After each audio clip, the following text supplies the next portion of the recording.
AC నాయకులు మరియు రాష్ట్ర నలుమూల నుంచి వచ్చిన విద్యుత్ కార్మికులకు అందరికీ అభినందనలు. సో ఈరోజు ఇది ఇవాళ సమస్య కాదు. నేను లాస్ట్ టైం మీరు 10 రోజుల సమ్మె చేసినప్పుడు కూడా పాల్గొన్నాను. ఈ ఆర్టిజాన్ ఉద్యోగులు అన్నప్పుడల్లా నాకు డౌట్ వస్తుంది, ఆర్టిజాన్ ఎవరయ్యా అని. వస్తూ గూగుల్ ట్రాన్స్లేట్ని అడిగాను, ఆర్టిజాన్ అంటే ఎవరు అని. అంటే చేతి వృత్తి నిపుణుడు అంట. మిగతా వాళ్ళంతా మన నిపుణులు కాదా? వాళ్ళు చేతులతో వృత్తులు లేకపోతే ఇంకా కాళ్ళతో వృత్తులు చేస్తారో నాకు తెలియదు. ఎందుకు ఈ మాట చెప్తున్నానంటే, ఇక చాట్ జీపీటీని కూడా అడిగినా, చాట్ జీపీటీని అడిగినా హూ ఈజ్ ఆర్టిజాన్ అని. అంటే ఆర్టిజాన్ అనే అతను చాలా నైపుణ్యంతో పనిచేసేవారు ఆర్టిజాన్ అన్నారు. అంటే నైపుణ్యంతో పనిచేసినందుకు అన్యాయం చేస్తారా అని అడుగుతున్నాం. సో మేము ఏంటి ఆర్టిజాన్ అని ఎక్కడిక్కడ వచ్చింది పేర్లు? ఆర్టిజాన్ పేరే విచిత్రం. అంటే అన్మాన్డ్ పేరు ఇంకా విచిత్రం. అంటే మనిషే కాదట. ఈ అన్మాన్డ్ ఏదో నాకు అర్థమే కాదు. మ్యాన్డ్ ఉంటారు తప్ప అన్మాన్డ్ ఉంటారా? సో అన్మాన్డ్ అట అంటే ఏమైనా అర్థం ఉంటుందా? పీస్ రేట్ అట అంటే ముక్కలు చేసి పనులు చేస్తారా? సో ఎందుకు ఈ పేర్లు పెట్టారంటే మనకు అర్థం కావాలి. ఈ పేర్లు పెట్టడానికి కారణం ఏంటంటే మన జీతం దోచుకోవటానికి, మన సదుపాయానికి పెట్టిన దుర్మార్గమైన పేర్లు. వెనకడికి ఒక 3 విద్యుత్ కార్మికులు చనిపోయి పైకి పోయినట. దేవుడు పిలిచి వీళ్ళ 3 విచారించండి మంచి చెడులు అంటే 3 కలిసి విచారించలేము సార్, విడివిడిగా విచారించాలన్నట. అదేంటంటే వీళ్ళు అక్కడ విడివిడిగానే పనిచేశారు సార్. వీళ్ళు ఎవరు ఆర్టిజాన్గా పనిచేశారు, ఎవరు పీస్ రేట్ మీద పనిచేశారు, ఎవరు అన్మాన్డ్ పనిచేశారు. అంటే దేవుడికి తలకాయ తిరిగిపోయిందట. సో ఆ రకమైనటువంటి పరిస్థితి వాళ్ళుంది. ఇంతకుముందు మాట్లాడుతూ చెప్తున్నారు ఎనర్జీ సెక్రటరీ, మీరు ఒక్కరు రాజీనామా చేస్తే 3 వస్తారు. అయ్యా మీరు రాజీనామా చేస్తే 10 మంది కొత్త వాళ్ళు అయ్యేసాయి. ఎందుకు చెప్తున్నాను? మేము అనం ఎందుకనంటే ఒక సంస్కారం ఉంది కనుక. మేము అనడం లేదు, మేము అనకముందే మీరు సపోర్ట్ కొట్టారు. నేనే అనడం లేదు.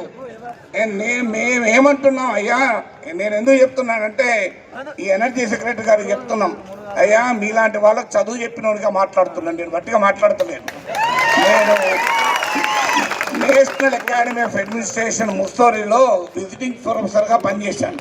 అక్కడ పోయి క్లాసులు చెప్పాను ఐఏఎస్ ప్రొఫెషనర్లకు, ఐఏఎస్ ఆఫీసర్లకు. అందువల్ల ఈ అహంకారం అనేది మంచిది కాదు. ఐఏఎస్ అధికారి ప్రజలకు సేవకుడు తప్ప ప్రజల పైన అజమాయిషి చేసే అతను కాదు. అదంతెందుకు, మీరు ఒక ఎమ్మెల్యే రాజీనామా చేయండి, 100 మంది వస్తారు ఎమ్మెల్యేలు. మాకు 100 మంది ఉన్నారు ఆస్పిరెంట్స్. సో ఇదేం లాజిక్? నువ్వు రాజీనామా చేస్తే 3 వస్తారు. ఎందుకు? బీహార్ నుంచి వలస కూలీలను పట్టుకొస్తే 30 మంది వస్తారు. సో తీసుకొస్తావా?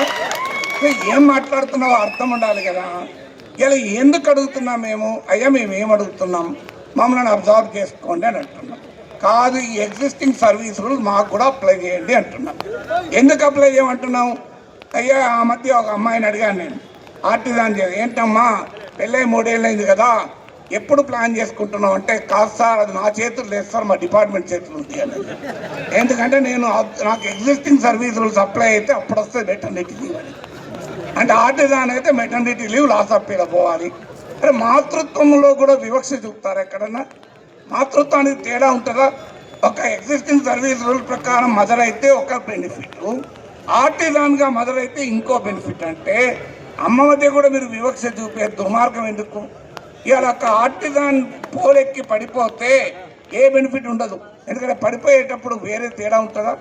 అనారోగ్యం పాలే ఆసుపత్రికి వస్తే నీకు బిల్లు ఇచ్చే ముందు నువ్వు ఆర్టిజానా లేకుంటే ఎగ్జిస్టింగ్ సర్వీస్ రూల్స్ అని అడుగుతారా? అడిగి దాని ప్రకారం మీకు బిల్లింగ్ ఇస్తారా? సో ఏ లాజిక్ ప్రకారం చెప్తున్నామని అడుగుతున్నాం. ఆఖరికి రాష్ట్రంలో ఉప ముఖ్యమంత్రి, విద్యుత్ శాఖ మంత్రి ఇచ్చిన ఆదేశాలకే విలువ లేకపోతే ఎవరి ఆదేశాలకు విలువ ఉంటుంది? అందువల్ల 10 రోజుల సమ్మె రాష్ట్ర ఉప ముఖ్యమంత్రి ఆదేశాలు ఇచ్చి నాన్ ఫైనాన్షియల్ కమిట్మెంట్ ఉన్నాయి అమలు చేయండి అన్నాక కూడా 3 నెలల వరకు అమలు చేయకపోతే ఏం చేయాలి?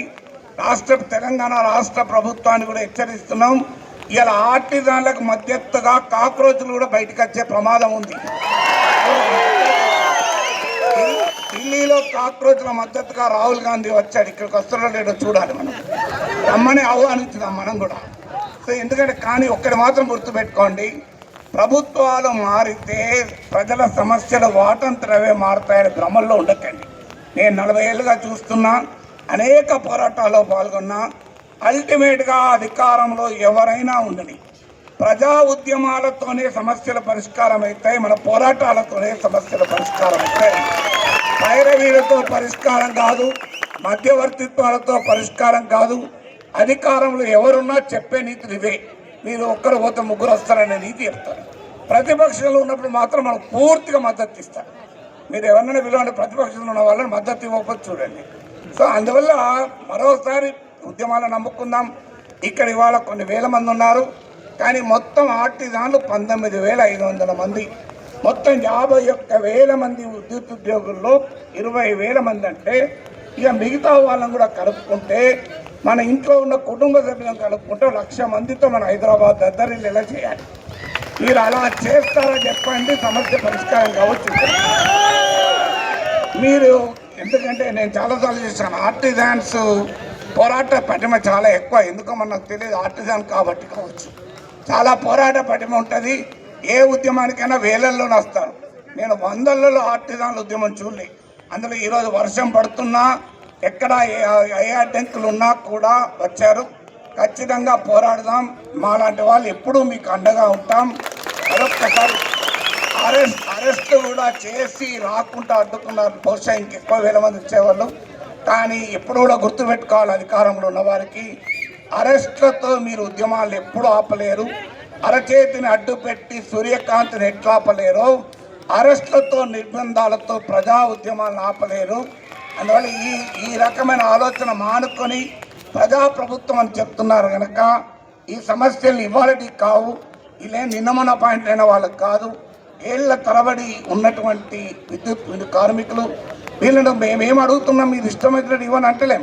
ఇవాళ ఎనర్జీ సెక్రటరీని మాకు మీ పదవి ఇవ్వమని అంటలేం. మా ఎడ్యుకేషన్ క్వాలిఫికేషన్ తగ్గట్టుగా ఇవ్వండి అని అంటున్నాం. అంతగా ఎక్కువ అడుగుతున్నాం. ఇలా ఐటీఐ ఉన్నతని చీఫ్ ఇంజనీర్ పదవి ఇవ్వమని అంటున్నామా? మరి ఏమడుగుతున్నాం? అయ్యా మేము చేస్తున్న పని కొత్త పని కాదు.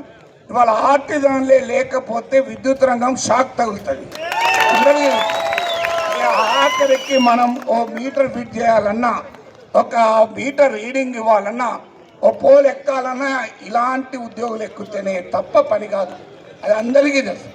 అందువల్ల ఇవాళ ఎక్కడో ఒక చోట సగం మంది 50,000 మందిలో 20,000 మందిని నువ్వు వేరు చేస్తే అదేం సంస్థ అయితే నాకు అర్థం కాని అవసరం. అందువల్ల మరొక్కసారి మన ఉద్యమాన్ని ఉధృతం చేయాలి. అనివార్యంగా పోరాడితే విజయం తప్పదు. మీ అందరికీ మరొక్కసారి అభినందనలు చెప్తూ సెలవు.